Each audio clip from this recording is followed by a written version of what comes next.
लिए अति महत्वपूर्ण है। अगर जो भी बच्चे इस वीडियो को छोड़कर जाएंगे उन्हें काफी ज्यादा नुकसान हो सकती है। सबसे पहले आपको बताना चाहेंगे कि जैसे ही आप सामाजिक विज्ञान के दिन परीक्षा देने जाएंगे तो आपसे गैर वस्तुनिष्ठ प्रश्न पूछा जाएगा और गैर वस्तुनिष्ठ प्रश्न में सबसे पहले आपसे इतिहास का क्वेश्चन पूछा जाएगा, यानी कि सब्जेक्टिव टाइप प्रश्न में आपसे इतिहास का क्वेश्चन पूछा जाएगा और सबसे पहले आपसे लघु उत्तरीय प्रश्न पूछा जाएगा। लघु उत्तरीय जो प्रश्न है वह 1 से लेकर के 6 तक आपको दिए रहेंगे, जिनमें से आपको केवल 3 प्रश्नों का ही जवाब देना है और इसके लिए 2 अंक आपको मिलेंगे, यानी कि एक प्रश्न के लिए 2 अंक मिलेंगे।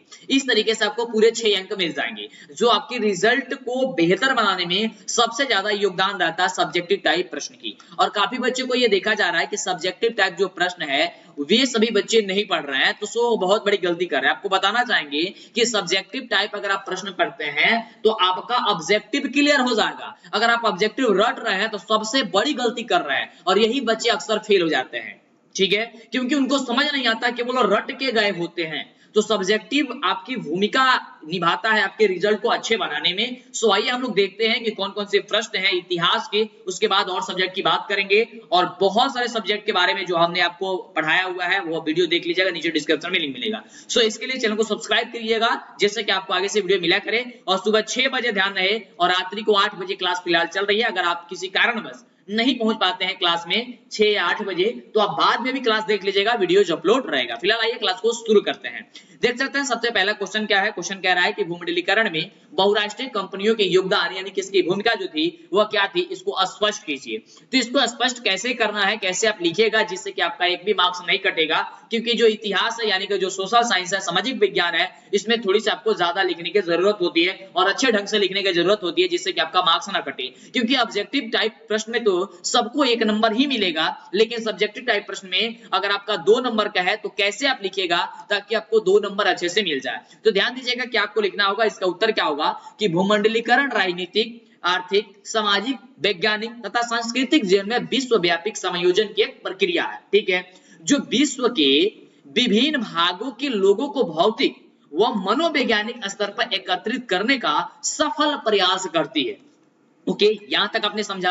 अब उसके बाद से देखिएगा कि भूमंडलीकरण की जो प्रक्रिया है वह बहुराष्ट्रीय कंपनियां का, अब भूमंडलीकरण की प्रक्रिया में बहुराष्ट्रीय जो कंपनियां हैं उसका महत्वपूर्ण योगदान है। अब बहुराष्ट्रीय कंपनियां कौन कौन से आती है, कोका कोला वगैरह आ गई, सैमसंग वगैरह हो गया है ना, तो ये सभी बहुराष्ट्रीय कंपनियां हैं। तो आप सभी तो जानते हैं, और भी बहुराष्ट्रीय कंपनियों का नाम बताइए नीचे कमेंट बॉक्स में अगर आपको पता है तो, क्योंकि ये क्वेश्चन पूछा जाता है। देखिए ये क्वेश्चन यहाँ से आपका क्लियर हो गया कि बहुराष्ट्रीय कंपनियां कौन कौन है ना, तो कोका कोला, सैमसंग और भी बहुत सारे हैं। ठीक है, हाँ, तो चलिए आगे देखिए। यहाँ पे क्वेश्चन ये पूछा रहता है कि इसके जो योगदान है भूमंडलीकरण में वो बहुराष्ट्रीय कंपनी का क्या योगदान है, तो इसकी बहुत ज्यादा योगदान है, यानी कि इसका महत्वपूर्ण योगदान है। बहुराष्ट्रीय कंपनियों ने व्यापार, निवेश व तकनीकी प्रवाह द्वारा विश्व के कोने कोने में अपना महत्वपूर्ण योगदान दे दिया है। इन कंपनियों के माध्यम से लोगों के जो जीविकोपार्जन के कई नवीन अवसर भी इसे प्राप्त हुए हैं। तो अगर आपके एग्जाम में ये क्वेश्चन आता है कि भूमंडलीकरण में बहुराष्ट्रीय कंपनियों के जो योगदान है यानी कि उसका जो भूमिका है वो भूमिका क्या है, अगर आप केवल यहां से भी लिखना चाहते हैं, ध्यान दीजिएगा, अगर केवल आप यहां से भी याद कर लेते हैं कि बहुराष्ट्रीय कंपनियां जो है इसका भूमंडलीकरण में काफी ज्यादा योगदान रहा,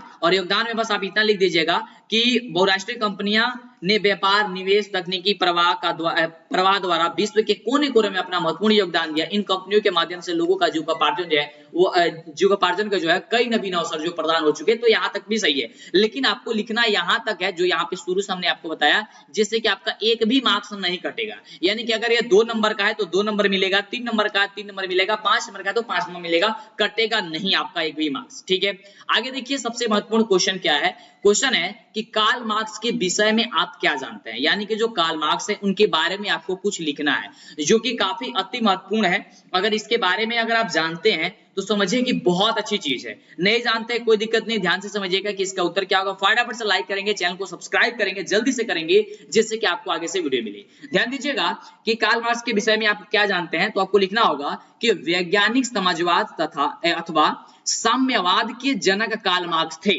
आपको क्या लिखना है कि वैज्ञानिक समाजवाद अथवा साम्यवाद के जनक जो थे वह कौन थे, कार्ल मार्क्स थे। ये क्वेश्चन आपसे आपके एग्जाम में आता है, ऑब्जेक्टिव है, तो याद कर लीजिएगा कि वैज्ञानिक समाजवाद व साम्यवाद के जनक कौन थे, कार्ल मार्क्स थे।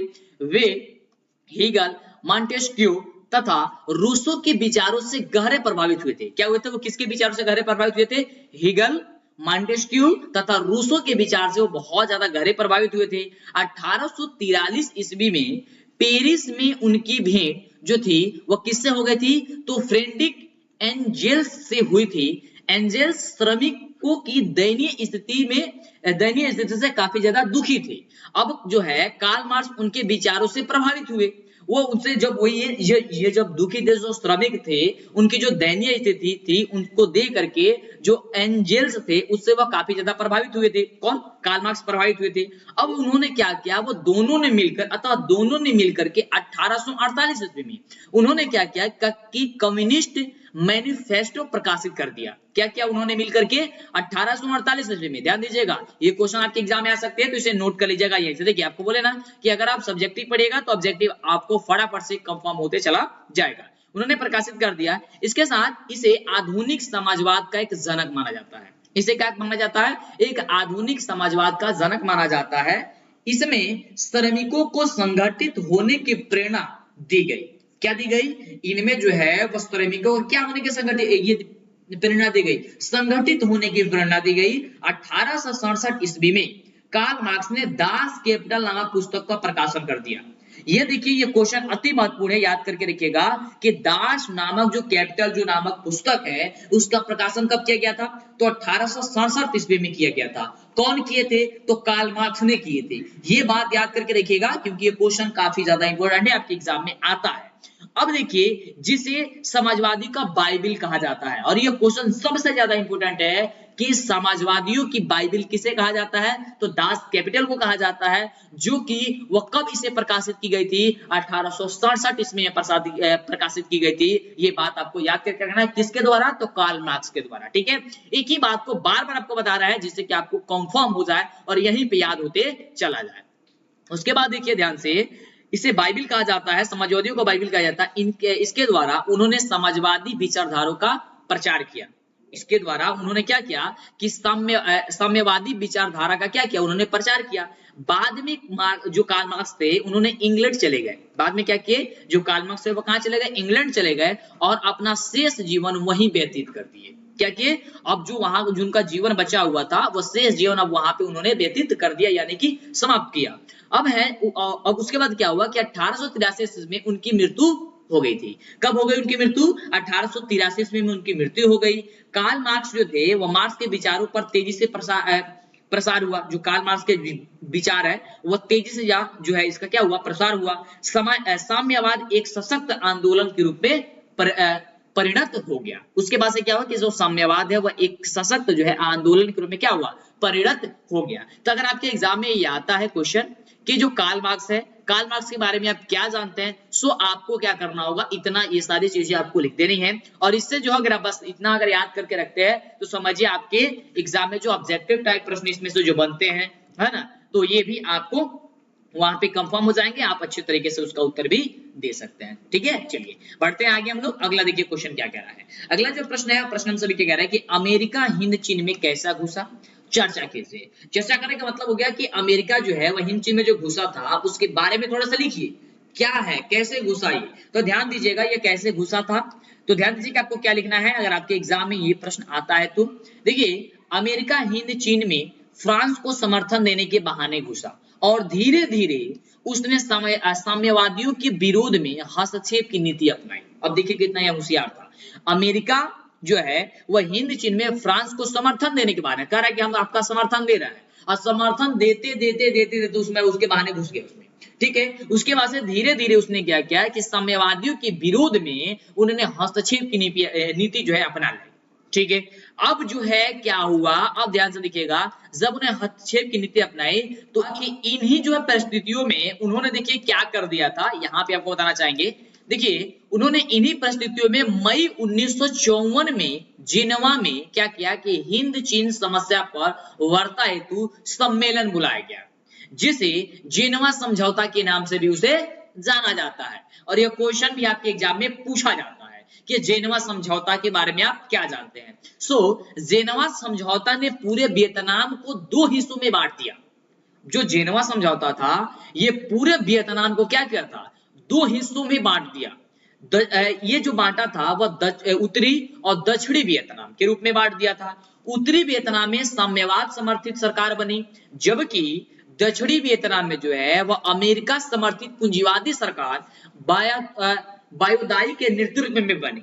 ठीक है, अब क्या किया, अमेरिका समर्थित बायोदाई सरकार का संचालन नयो दिन दियम के हाथों में था। अभी जो था यानी कि जो अमेरिकी जो समर्थित था वो बायोदाई सरकार का क्या था, वह सरकार का संचालन जो है वह नयो दिन दियम के हाथों में था। तो अगर आपकी एग्जाम में अगर ये प्रश्न आता है कि जो ये हिंद चीन में जो है अमेरिका जो है वह कैसे घुसा था, तो ये आपको लिख देना है। क्वेश्चन क्या है कि अमेरिका हिंद चीन में कैसे घुसा, तो आपको बता देना है कि अमेरिका हिंद चीन में फ्रांस को समर्थन देने के बहाने वह घुस गया था और धीरे धीरे क्या किया, उसने साम्यवादियों के विरोध में हस्तक्षेप की नीति अपना डाली। सो अगर आपको इतना भी याद है तो दिक्कत नहीं है, आपको इतना भी नंबर मिलेगा।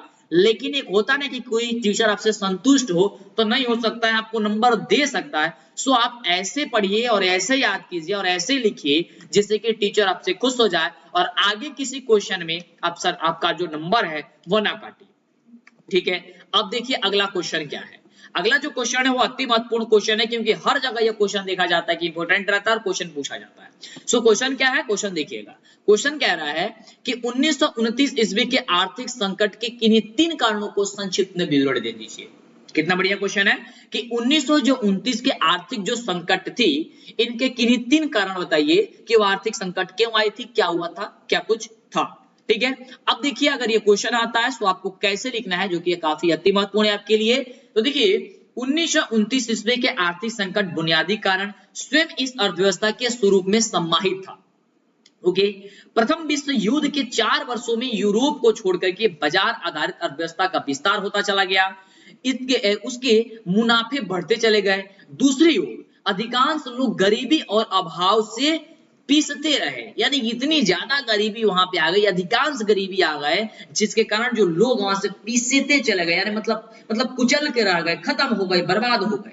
नवीन तकनीकी प्रगति और मुनाफे के उत्पादन ने काफी वृद्धि कर दी। ठीक है, किंतु अतिरिक्त उत्पादन के खरीदार जो बाजार में वह नहीं थे। अब उसके बाद से जो था वह क्या हो गया, तो ध्यान दीजिएगा कि कृषि में भी अति उत्पादन की समस्या बनी रही। अति उत्पादन के कारण कीमतें काफी ज्यादा गिर गई, जिससे किसानों की आय घट गई। अतः इस स्थिति से निपटने के लिए जो है उन्होंने क्या किया कि उत्पादन को और बढ़ाया, ताकि कम कीमत पर ज्यादा माल बेच करके अपनी आय स्तर बनाए रख सके। इससे क्या हुआ कि कीमतें और नीचे चली गई, जिसने आर्थिक संकट को जन्म दे दिया। अब इसी कारण ये क्या हुई थी, आर्थिक संकट वहां पे उत्पन्न हो गया था। अमेरिका द्वारा यूरोपीय देशों को दिए गए ऋण की वापसी की मांग ने आर्थिक संकट की और भी गहरा कर दिया था। जब अमेरिका द्वारा यूरोपीय देशों को जो ऋण दिए थे वह बोला कि अब हमको तुम वापस कर दो। जब ये वापस करने की जब बात की गई तो पहले ही संकट आया हुआ था। जब ये संकट आया हुआ था पहले ही, अब ये कह दिया कि जो ऋण है यानी कि जो कर्ज है उसको तुम वापसी कर दो। जब ये वापसी किया करने की ये बात हुई तो उस समय क्या हुआ कि आर्थिक जो संकट थी वह सबसे ज्यादा गहरा हो गया, सबसे ज्यादा हो गया। तो अगर आपके एग्जाम में ये प्रश्न आता है तो आपको फटाफट तरीके से ये चीज लिख देनी है। आप स्क्रीनशॉट लेना चाहते हैं स्क्रीनशॉट लिख लीजिए, ले लीजिए, या आपके लिए हम बुक लिख चुके हैं, आप बुक को खरीदिएगा तो मिल जाएगा। कौन सा बुक है, तो डीएलएस एजुकेशन है ना, मंटू सर का ये बुक है, आप जाकर के खरीद लीजिएगा। मेरा खुद का बुक है डीएलएस एजुकेशन का। बोलेगा कि मंटू सर का बिहार बोर्ड के जो मैट्रिक बोर्ड परीक्षा के लिए जो निकाला गया है केस पेपर वो हमको चाहिए, है ना, कैप्टन पब्लिकेशन का, तो आपको मिल जाएगा। ठीक है, या नीचे डिस्क्रिप्शन में आपको हम दे देंगे लिंक, अमेज़न या फ्लिपकार्ट पे भी उपलब्ध है, आप खरीद सकते हैं, है ना। चलिए फिलहाल बात करते हैं आगे क्वेश्चन की। तो चैनल को सब्सक्राइब किए रहेंगे तो ही आपको आगे से वीडियो मिलेंगी, सो आप नहीं तो आपको आगे से वीडियो नहीं मिल पाएगी। और नीचे डिस्क्रिप्शन में आपको लिंक मिलेगा मेरे वेबसाइट का, वेबसाइट पे जाइए, विजिट कीजिए, वहां पे आप ऑनलाइन टेस्ट दीजिए, मॉडल पेपर डाउनलोड कीजिए, ऑब्जेक्टिव सब्जेक्टिव भी वहां से ही प्राप्त कर सकते हैं। वहां पे भी आपको सारी चीजें सब्जेक्टिव ऑब्जेक्टिव मिल जाएगी। अगर आप बुक नहीं करना चाहते हैं तो फ्री में आपको मिल जाएगी, कोई दिक्कत नहीं होगा। ठीक है, सो आप जो है गूगल पे सर्च कर लीजिएगा डीएलएस एजुकेशन। ठीक है, डीलेस एजुकेशन जैसे ही आप सर्च कीजिएगा तो आपके सामने डीलेस एजुकेशन का एक ऑफिशियल वेबसाइट ओपन होकर के आएगा। तो ऑफिशियल वेबसाइट पे क्लिक कीजिएगा, जैसे ही आएगा आपको सारा को आप ऑटोमेटिक समझ में आता चला जाएगा, या लिंक डिस्क्रिप्शन में होगा। सो आइए बात करते हैं अगले क्वेश्चन की। अगला क्वेश्चन है कि अखिल भारतीय राष्ट्रीय कांग्रेस की स्थापना कैसे हुई, इसके प्रारंभिक उद्देश्य क्या थे। ये बहुत बढ़िया क्वेश्चन है, और क्वेश्चन को कैसे लिखना है आप ध्यान दीजिएगा। क्वेश्चन क्या है कि अखिल भारतीय राष्ट्रीय कांग्रेस की स्थापना जो वह कैसे हुई थी, इसके प्रारंभिक उद्देश्य जो थे वो इसका उद्देश्य क्या था। तो ध्यान दीजिएगा कि इसका उत्तर क्या होगा। सो यहाँ पे देखिए बताया जा रहा है कि 1883 ईस्वी के दिसंबर में इंडियन एसोसिएशन के सचिव जो आनंद मोहन बोस ने कोलकाता में क्या किया कि नेशनल कॉन्फ्रेंस नामक अखिल भारतीय संगठन का सम्मेलन बुलाया, जिसका उद्देश्य बिखरे राष्ट्रवादी शक्तियों को एकजुट करना था। उसका क्या था उद्देश्य कि बिखरे जो राष्ट्रवादी शक्तियां थी उनको एकजुट करना था। परंतु दूसरी तरफ एक रिटायर्ड ब्रिटिश अधिकारी A.O. ह्यूम ने भारत में व्याप्त असंतोष को देखते हुए एक सुरक्षा कवच के रूप में कांग्रेस की स्थापना में अपना सहयोग ही दे दिया। अंततः क्या हुआ कि 18 दिसंबर 1885 ईस्वी को भारतीय राष्ट्रीय कांग्रेस की स्थापना हुई। इसी बैठक की अध्यक्षता जो थी वो वैमनस्य चंद्र बनर्जी की थी। और ये क्वेश्चन पूछा जाता है कि 28 दिसंबर जो 1985 ईस्वी को जो ये आपको ये जो राष्ट्रीय कांग्रेस की जो अध्यक्षता में जो ये बैठक बुलाई गई थी वो किसके अध्यक्षता में बुलाई गई थी, तो किसके अध्यक्षता में बुलाई गई थी, तो वैमनस्य चंद्र बनर्जी के ये अध्यक्षता में बुलाई गई थी, जिनमें कुल 72 सदस्य शामिल हुए थे। और ये क्वेश्चन इंपोर्टेंट है। तो देखिए यहां से आपका क्या हो रहा है कि आपका ऑब्जेक्टिव ही क्लियर होते चला जा रहा है। यहां आपको बताया जा रहा है कि किसके अध्यक्षता में बैठक हुई थी, तो वैमनस्य चंद्र बनर्जी के अध्यक्षता में हुई थी। और ये क्वेश्चन आपके लिए इंपोर्टेंट रहता है। और इसमें कुल कितने सदस्य शामिल हुए थे, तो 72 यहाँ पे सदस्य शामिल हुए थे, यानी 72 सदस्य यहाँ पे शामिल हुए थे। इस प्रकार क्या हुआ कि एक अखिल भारतीय राजनीतिक मंच के रूप में भारतीय राष्ट्रीय कांग्रेस की स्थापना हुई। क्या होगा उसके बाद से कि इसके इस प्रकार से क्या हुआ कि एक अखिल भारतीय राजनीतिक मंच के रूप में भारतीय राष्ट्रीय कांग्रेस की स्थापना हुई। और यही आपका जो कांग्रेस है, आप लोग जो नाम सुन रहे हैं, जो विपक्षी है बीजेपी का, है ना, बीजेपी यानी कि भाजपा, और एक है भारतीय राष्ट्रीय कांग्रेस। ठीक है, चलिए अब हम लोग आगे बढ़ते हैं। आगे आपको क्या जानकारी मिल रही है यहाँ पे ध्यान दीजिएगा। भारतीय राष्ट्रीय जो कांग्रेस है वो भारतीय राष्ट्रीय कांग्रेस ने के आरंभिक उद्देश्य निम्नलिखित थे। अब इसका जो उद्देश्य था वो उद्देश्य क्या था वो समझिएगा। पहला उद्देश्य ये था कि भारत के विभिन्न क्षेत्रों में राष्ट्रीय हित के काम से जुड़े लोगों के संगठन के बीच एकता की स्थापना का प्रयास करना। दूसरा था कि देशवासियों के बीच विभिन्नता और सद्भावना का संबंध स्थापित कर धर्म, वंश, जाति, प्रांतीय विद्वेष को समाप्त करना। उसके बाद से था कि राष्ट्रीय एकता के विकास एवं सुदृढ़ीकरण के लिए हर संभव प्रयास करना। और चौथा है कि महत्वपूर्ण एवं आवश्यक विषयों के प्रश्नों पर भारत के प्रमुख नागरिकों के बीच चर्चा करना एवं उनके संबंध में प्रमाणों का उल्लेख तैयार करना। तो यह थी आपकी भारतीय राष्ट्रीय कांग्रेस के आरंभिक उद्देश्य, जो कि निम्नलिखित थे। आपको पता नहीं है, आप एक दो बार वीडियो को पीछे करके देखिएगा तो आपको समझ में होता चला जाएगा। सो आप अगर नया नया पढ़ रहे होंगे इसलिए आपको दिक्कत ये सारी चीजें हो रही होंगी। मैं इस चीज को समझ रहा हूं। अब ये मत कहिएगा कि हाँ सर समझ में नहीं है। समझ में इसलिए नहीं आ रहा है क्योंकि आप बार बार नहीं पढ़ पा रहे हैं। आप बार बार इसका अध्ययन कीजिए तब आपको समझ में आएगा। आप स्क्रीनशॉट ले लीजिए, बार बार इसे पढ़िए। अब पांचवा क्या था, पांचवा पढ़िएगा। पांचवा ध्यान दीजिएगा कि प्रार्थनाओं पत्रों तथा स्मारक पत्रों द्वारा वायसराय एवं उनकी काउंसिल्स में सुधार हेतु प्रयास करना था। तो ये आपका जो था वह 5 था। ठीक है, चलिए अब जो है अगले क्वेश्चन के हम लोग बढ़ेंगे, क्योंकि आपको हमने बोला था कि 6 क्वेश्चन आपसे पूछा जाएगा किससे, इतिहास से। अब आप ये समझिए कि आपको जो हम क्वेश्चन बता रहे हैं क्या ये क्वेश्चन सारे पहले से पता है। कहेगा कि सर नहीं पता है, तो नहीं पता है तो समझिए यही सभी क्वेश्चन आता है। जब एग्जाम 1 महीना रहता है, 2 महीना रहता है, या 10 दिन 5 दिन जब रहता है ना, तब बच्चे कंफ्यूज हो जाते हैं। क्योंकि जब बच्चों के सामने कुछ नया कोई प्रश्न आता है तब कहते हैं वो ये तो पढ़े ही नहीं है। तो यार पढ़े नहीं है तो पढ़ो, अब कब पढ़ोगे, जल्दी से इसे तैयारी करो, इसका तैयारी करो, रटो, क्योंकि यही सभी प्रश्न है। समझो जैसे भी जो भी चीज है, क्योंकि जब समय आएगा, जैसे ही अगर प्यास लगेगा तो कुआं खोदने के प्रयास न की जाए। पहले से उसकी तैयारी की जाए, है ना, इस चीज को कीजिए आप। तो चलिए 6 नंबर जो क्वेश्चन है वो क्या आपसे पूछा जा सकता है, जो कि अति महत्वपूर्ण क्वेश्चन है। हमेशा क्वेश्चन देखा जाता है कि आपके एग्जाम में आने की संभावना बनी रहती है और क्वेश्चन पूछा जाता है। देखिए क्वेश्चन क्या कह रहा है, क्वेश्चन यही है कि वाणिज्यिक क्रांति से आप क्या समझते हैं।